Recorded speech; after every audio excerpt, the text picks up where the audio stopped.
We all know about this kind of accessories. Come on, let's find out some accessories that will really help us to create easier.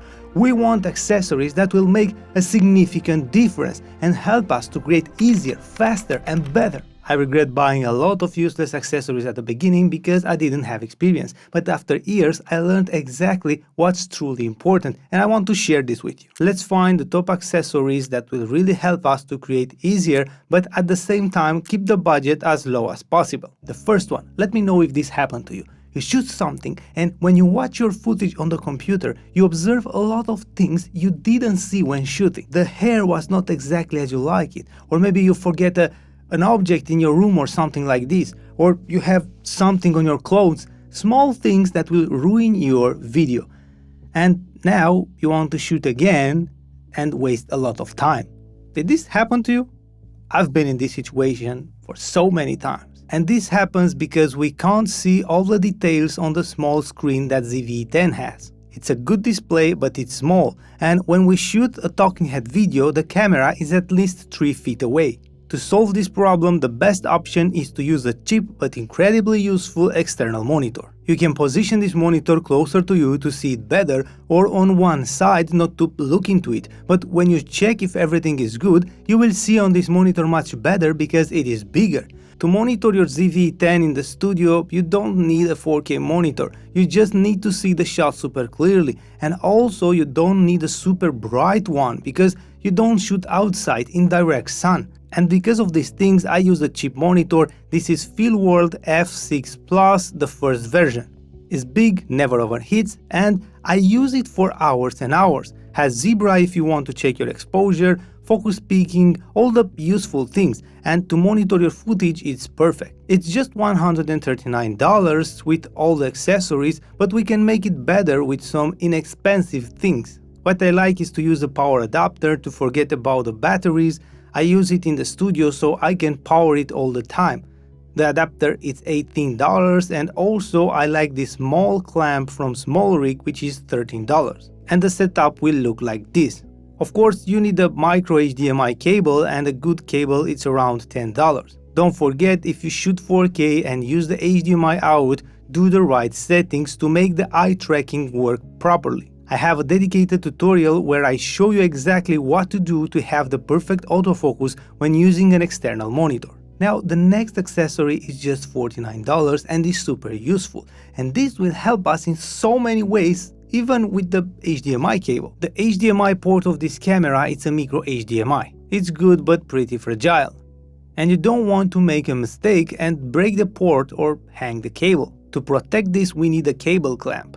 This is from SmallRig and 2 of them are $19. But to attach this to the camera and for many other reasons, I really recommend using a cage for your ZV E10. You will see in a moment this will also help you to forget about the camera battery and have the battery full all the time. First, this is metal and will protect the camera extremely well. You can mount a ton of things to your camera like the cable clamp, which in my opinion is important. And third, on this cage you can attach an adapter plate that will change everything. And this brings us to the next important accessory that will truly make our shooting sessions easy. With this NPF adapter from SmallRig and a cheap dummy battery that connects to the adapter, you can power your camera from a big NPF battery and get rid of the small annoying battery that ZV E10 uses. This adapter plate is $55 and the dummy battery is $19. Now, with a big NPF battery you can shoot 3-4 hours without any problem,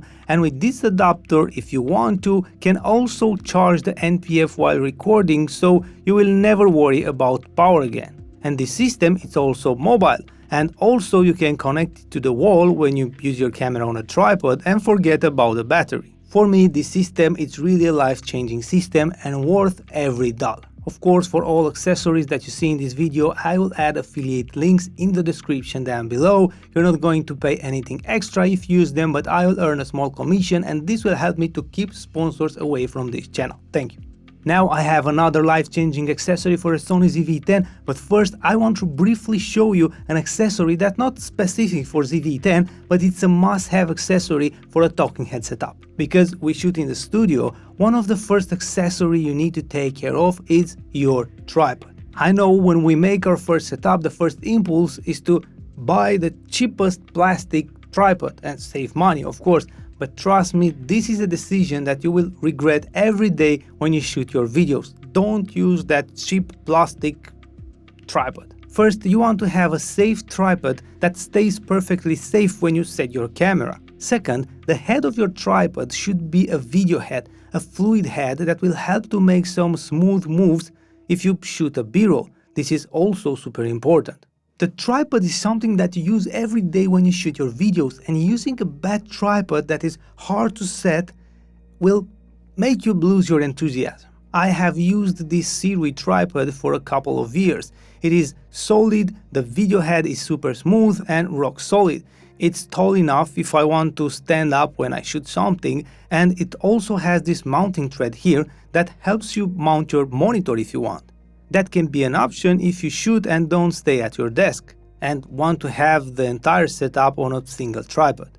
The aluminum version is $199. Because it's aluminum, it's a little bit heavier but stronger, and if you want the carbon fiber version, which is lighter, it's $225. It matters if you want to travel sometimes with your tripod, and of course you want it to be lighter. Now, before going to the next quality changing accessory, if you find this video useful, don't forget to press the like button or maybe subscribe. Thank you. Now, we really improved the way we shoot our videos because we have an external monitor now and we can forget about the battery, but we need to improve the video quality. Do you like how this image looks? The blur behind me and the light and the noiseless clean image? I achieved this because, in my opinion, I use the perfect lens for talking head videos. The distance between me and the camera right now it's about 4 feet, and because the room is small, I like to use a wide lens. And this is Sigma 16mm f1.4. That 1.4 is something you really want for creating that blur behind you and for having the ability to use smaller and cheaper lights that don't produce a lot of noise and heat. For my lighting setup, I also have a dedicated video and I will add a link in the description. This lens is wide enough, and because I shoot in 4K, I can crop the image a lot without losing too much quality. It's super okay, and with this I can create dynamics in my video. The lens is $359 and the autofocus is incredibly good. Also, you can find other two versions if you want something that is not this wide. Sigma 23mm f1.4, which is $549, or Sigma 13mm, which is the cheapest one and it's $276. The quality difference between the kit lens, which is f3.5, and this 1.4 lens, it's huge. Now, I'm not saying that the air blower is not useful, it's not important, but we really want accessories that will improve our workflow. But be careful, you can use the best accessories in the world and still produce low quality talking head videos if you don't pay attention to maybe the most important step in your creation process that can be also cheap and easy if you do it right. I have a dedicated video where I show you the next step and exactly what to do to achieve the greatest quality possible in all situations. Trust me, the next video will change the quality of your video.